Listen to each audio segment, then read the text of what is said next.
So what's going on, guys? Listen, I got one simple question for you, and that is, do you want to build a successful online health and wellness coaching business, one where you can earn a lot of impact and a lot of income? Because if you do, then this video is going to be for you, because what I'm going to be going over is exactly how I personally built a very successful and impactful online niche health and wellness coaching business. And more importantly, I'm going to be going over how I would think about building or growing one in today's economy and in the world that we live in today. Now, before we jump into this, I do want to let you guys know this video is specifically for online niche-based health and wellness coaches that are looking to grow their business. And look, I also want to talk about what I will view as success, right? Because success looks different for everybody. And I think it's also important for you guys to figure out what success looks like for you. But when I look at success as an online business owner, I look at success being how much impact am I making? That being like, hey, how many people am I working with, right? How much results am I getting? How much impact is my platform making, right? But then, of course, I look at revenue and income. So how much money is the business generating? How much am I taking that home so that way I can live the lifestyle that I want and provide the lifestyle that I want for my priorities and for my family? Now, I want to give you guys a backstory, because before I was Coach Tice, the business coach, I was Coach Tice, the health and wellness coach. And I've been in the health and wellness space for 10 years. I got my first certification when I was 19 as a NASM certified fitness trainer. And this is when I was going into college. I was really passionate about fitness, specifically calisthenics at the time. And so throughout college, I just used personal training for my passions, like having, running calisthenics clubs on campus. And when I graduated college, I was a personal trainer because that's what I did to pay my bills as I was running a tech startup after college, right? And so I had this background, and in 2018, 2019, I decided to make a shift. And I realized how much I really did love personal training, health and wellness coaching, and really the transformation that came with it. And so I decided to step into online coaching, right? And so from pretty much 2019 to 2022, I went through all of the things that you guys are going through right now to build a successful online coaching business. I worked with hundreds of people. My business was able to generate multiple six figures annually. And I just was able to create a lot of relationships and a lot of impact to people. And so for the sake of this, what I want to do is I want to break down really what were the different phases that I went through in order to get to the point where I can have a business that does over $200,000 a year. I'm taking home money. I'm making a lot of impact, and I can have the right team and position, because I'm sure that if you're watching this right now, it's probably what you want to be able to do as well. Let's start with phase one. Phase one is what I call the sort of the coaching and skill building phase.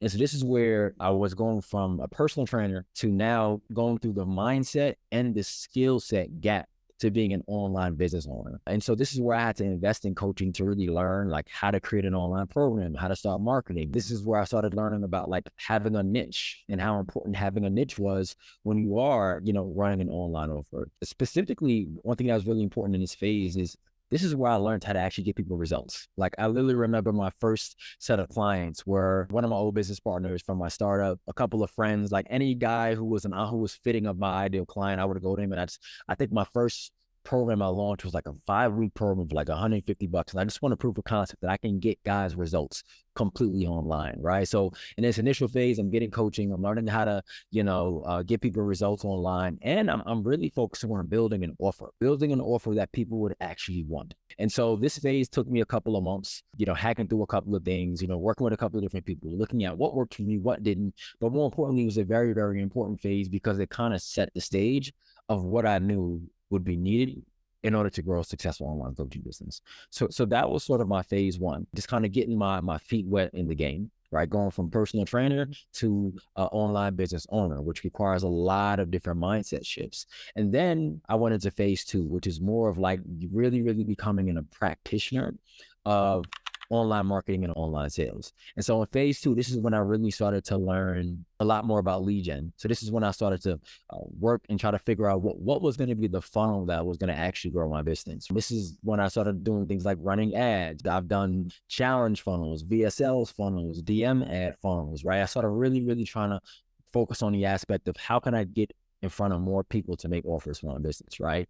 And in phase two with lead gen, I also started to recognize the importance and the impact of having sound messaging, right? Because once you do start running ads and your business start to pick up in capacity and speed, you're gonna be having a lot of conversations. And if your messaging isn't clear and you're having a lot of low quality conversations, and whether these be DMs or sales calls, it's really going to drain you. And so I started realizing the importance between how much my messaging and how I was positioning myself directly attracted the right type of clients for me. Right. And with that being said, this is also the phase where I started to focus on increasing my price, because I realized that as a health and wellness coach, we're fighting up against in our pricing being commoditized, because the industry has pretty much programmed health and wellness consumers to see the services and products as really cheap, or just like, expensive relative towards a personal training session. And so now when you're trying to actually build an online high value solution, you really have to make sure that your messaging is aligned to attract the right type of people that are going to value the services. And with that, again, messaging is what helped me really, really learn how to increase my price. Right. So at this point, my first phase, I was scared to charge $1,000, $1,200 for my coaching. The first semi-high to the price that I really launched at, I think it was $750 for like a 4-month program. Right. And so in phase 2, because I started learning messaging and value articulation, this is when I started to increase my price. Now, with that being said, I also started to increase my price because I was having more conversations and I was getting better at sales. So phase 2 is when I really became a high ticket online coach. This is when I started charging $2K and above for my health and wellness coaching program. I wasn't charging for 4 months, 6 months. I was really charging for about 90 days, 10 weeks. Now, ultimately, what I found to be the best price point of scale for me was a $3,500 program that was 10 weeks long, and then being able to offer upsell and renewal on the back end, which we'll talk about later. But phase 2 was really all about lead generation, becoming a good practitioner of online marketing and sales, increasing my price, and getting better at sales. Right. So now I'm really in the game. Phase 2 is when I start making anywhere from 6, 7 to, on a good month, $10,000 or $11,000. I'm like, okay, like I've got Coach Tice got a little bit of motion here, right? This is what phase 2 kind of looked like for me. And so phase 2 was the longest phase, because phase 2 is where you find like the biggest skill of building. Phase 2 is the hardest phase, because you're still trying to find the foundations in your business that make sense. What's the right market message? What's the best funnel for me? What's the best way for me to sell? How do I want to sell? Right. And also phase 2 is where you're going to have to move the fastest. Okay. Now, after I started to get traction in the business specific to like working with people, more revenue, that brought me into phase 3. Right. Now, phase 2 got me to 6 figures. Phase 3 got me to multiple 6 figures. Phase 3 got me to across $200,000 a year in 2022. And in phase 3, this is where I started really looking at sales development and lifetime value. So specifically, really, really optimizing my sales processes with resources, assets. This is when I started looking at my content more holistically. I had so many testimonials at this point that I could hire an appointment setter, able to confirm my calls for me. And I even had closers at different points in the business actually closing my sales for me, right? So I was able to focus on sales development because I had enough lead gen. Also, this is when I was also able to play around with lifetime value, meaning how much would a specific client spend with me within the course of a year. And so what that looked like is really, really looking at my ascension offers. And so I would have my initial 10-week offer, and then I would have the ability to work with me for 3 months, 6 months, or a year, right? So that was paying from anywhere from 3 to 9K, as well as this is when I started hosting retreats, which were like a really, really good add-on, because retreats really helped me build my brand, helped me build my community, and it helped me create more lifetime value. So at this point, at the average amount of money that before like this phase that I pretty much a client was spending me within a year was like between 2K and maybe 3K, right? Now, once I started focusing on, renewals, upsells, adding in more value to my offer, adding lifetime value offers like retreats, this is when the average lifetime value of my clients was around like $5,500 to $7,500, right? So between, that client that spends the least with me coming into my signature offer and a client that spend the most with me, right? There was pretty much an average of about $5,500 to $7,500. And so now, as you can see, how much easier it is to double the revenue of your coaching business, because even at the same amount of lead flow and sales, I had almost double that amount coming back into my business on the back end, right? And so this was really, really helpful for me to start to grow my business as well as grow the relationship with my current clients and my audience.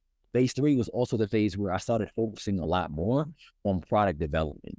So this is where I started to build a better curriculum, refining my curriculum.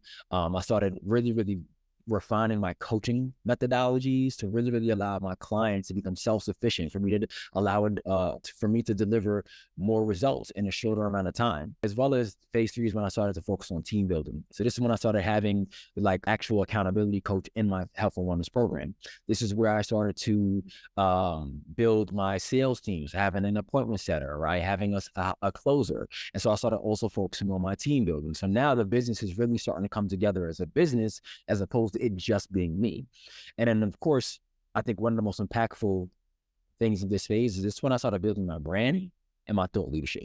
And so my brand and my thought leadership is really, really not only just refining my message, but wanting to be known for my ideas in a marketplace, right? And so I work specifically with Black and brown men who are businessmen. Why? Because that's who I was, right? And I knew the pain points that they dealt with to be able to create a very high level product for them that wouldn't commoditize me or make me be seen as another trainer on Instagram, right? And so because of that, I started to get on different podcasts and platforms that talked about like Black men's mental health. I started to get invited to speak on stages and at events. And I really started to infuse my value system with my coaching methodologies. And this is where we start to talk about building what we call your thought leadership. And people began to almost see me as like the mind body coach for businessmen, right? And so that's when my brand really started to develop. And the reason why that's so important is because once your brand starts to develop, you'll know, because you really, really are not thinking, you're really not really having that much anxiety around sales anymore, because you have people really seeking you out, like, well, they're sought out expert in your marketplace. And so I may have not been the highest expert in my marketplace. I was being sought out very much. I'd have a lot of high caliber people reaching out to me for coaching. I coach some pretty high caliber clients. And so this is where things really, really begin to come together for me to actually build my business to multiple six figures. Now, guys, the whole time I built my business, outside of maybe some tertiary small offers, I sold high ticket the whole time. Never did like the whole ebook thing. Especially early on, I might have had a little shiny object syndrome and tried it. I never really had success with low ticket, if I'm just being honest. I built my business specifically on high ticket, high value, high impact, high transformation coaching. Now, here's the thing. If you're a health and wellness coach and you want to be able to do the same thing, the reality is with the right principles, you can go through these phases a lot quicker than I did. Right? I started my business in 2019. I didn't make six figures for 2 years, right? And I didn't crack multiple six figures until pretty much year 3.5.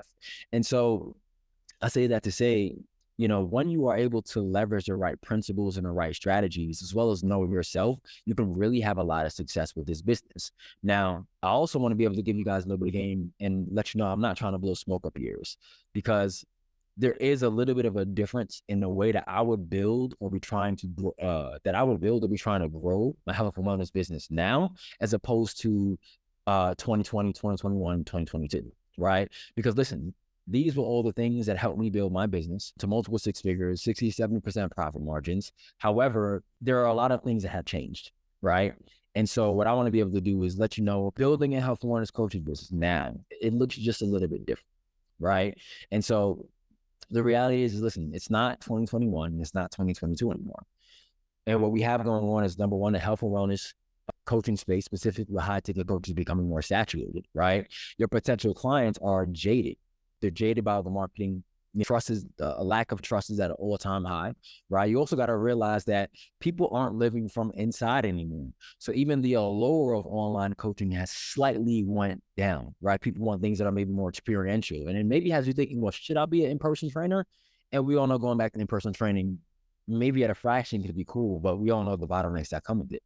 You'll never be able to get freedom or back over your time, right? But I think the other thing is that people are much more uncertain about money now. And so the way that they spend their money, there's going to be a lot more things and objections to overcome when people are buying your high ticket product. So here are the things that, if I was building a health and wellness coaching business from scratch or growing it right now in 2024, I'd be thinking about, okay? Now, the first things first is going to be your offer and your messaging, okay? Building a successful high ticket offer is going to really, really require you to have a solid offer or crystal clear messaging.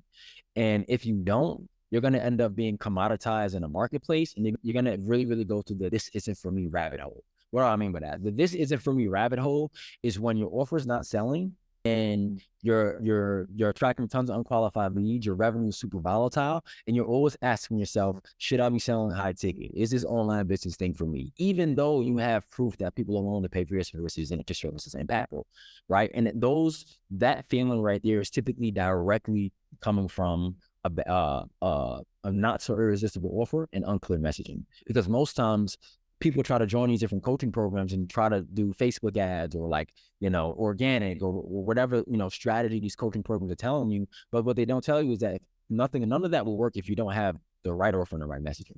Okay. Now, the second thing I would think about is looking at my marketing very holistically as opposed to just like a one-sided coin, right? I know you guys have seen all the marketing wars on which is the best funnel, or like paid ads is BS, or organic is BS, or like sending cold DMs is BS. The reality is all these things work. You have to figure out the formula that works for you. And so I would look at my marketing very holistically. For example, I would definitely be spending money, right, within my budget on ads, because ads is simply going to get you in front of more people. The algorithm is not as reliable as it was a couple of years ago, right? And so you can have videos that go viral and get you in front of a lot of people now, and then they don't, because Instagram makes a change or Facebook makes a change. So I would definitely focus on leveraging ads, because it's a paid way to get in front of more people, but it doesn't stop there. With ads, you also think about content. Instead of me looking at content as likes and views and comments, I will look at content as a way to nurture relationships with my ideal clients, right? So ads get you in front of more people, get you more traffic. Content helps to nurture that traffic. And then lastly, I would 100% consider a high touch point sales process, meaning that through things like appointment setting, having conversations with your prospects inside of the DMs where you can follow up, or you can actually qualify them, creating a more personalized sales process, as well as being able to directly connect with your prospects before they're, on the phone or before they get the price for your offer, is 100% going to be more effective, because people are seeing so many different things in the marketplace now. They have a lot more objections. They have a lot more concerns about investing. And so being able to have a high touch point process can actually help you alleviate and handle a lot of those objections before a potential client is offered your program and your services, right? So those are things I would look at when it comes to looking at marketing holistically. One of the things that you didn't have to do years ago that that you 100% need to be doing now is I would prioritize building trust and connection with my audience through storytelling and understanding who I am and my values. Because here's the reality, guys. There are tons of health and wellness gurus out there that are giving your clients tips on fat loss or building muscle or how to train pain-free or how to help with their hormones or these different things. And so what ends up happening is, as there are more gurus just giving people more information, people become more jaded, they become more guarded, because everybody's trying to fight for the attention of your ideal clients. And as a result of that, information is at an all-time high, trust is at an all-time low. And so if I was growing or starting a high ticket, right, which is a very relational purpose, a high ticket health and wellness business right now, one of the things I'll be thinking about is, how can I win the hearts of my audience and my ideal clients before I try to win their minds? Because everybody's trying to win their minds. Everybody's trying to, give them tips and hope that the tips could make them buy. There are tons of tips on there on how to do everything, but who does your audience really resonate with and trust with? Because if somebody that your audience really resonates with and trusts with, they're going to want to listen to it. And the more that your audience is willing to listen to you because they resonate with you and trust with you, the more you can educate them and help them make a decision around if you're going to be the right fit for them. Right. And then lastly, and most importantly, I would 100% make sales, getting good at sales, my number one priority. We're now in a marketplace where making sales is becoming a little bit harder, but we also just understand the fundamental fact that sales is the lifeblood of your business, right? And so what I would focus on is getting really, really good at sales, but getting really, really good at sales in a way that feels authentic to me, right? And it is aligned with my values and my principles. A lot of these health coaching business gurus, they do a lot of pushy sales tactics. And if you're like me and you actually care about people and you respect people, you probably want to sell in a way that values that. So I would focus on increasing my sales skill set, but also doing it in a way that is not manipulative. That's not like, making you feel like you're getting into a boxing match every time you want to help somebody invest in their health. Right. And so I'll find a sales coach that aligns with your values, aligns with the methodology that essentially allows you to sell in a way that feels authentic and in a way that, most importantly, is ethical and with integrity, right? So that's a recap, guys. That's the experience that I've had, growing a high ticket health and wellness coaching business myself, right? I've actually done the thing before I helped coach people on how to do the thing. But more importantly, like understanding that things have changed. A lot of business gurus will like, they built a high ticket coaching business in 2017 when the cost per lead was 60 cents. And they're trying to tell you to do these same ads and these same funnels and same strategies. I'm willing to be real with you and let you know things have changed and market evolves, right? But here are the things that I would consider if I was in your position right now looking to build a business. And so, guys, listen, I hope this was helpful for you. My name is Coach Tice. I'm a former health and wellness online business owner. And more importantly, now I help niche health and wellness online business owners grow their business in a way that feels authentic to them, in a way that gives them the impact and more importantly, the income that they need, right, to live the lifestyle that they want. So if that sounds like you, make sure to like this. If you're on Facebook, drop a comment. If you're on YouTube, make sure to subscribe. And listen, we've got tons more value-based content coming forward like this. So just stay around and we'll be talking soon.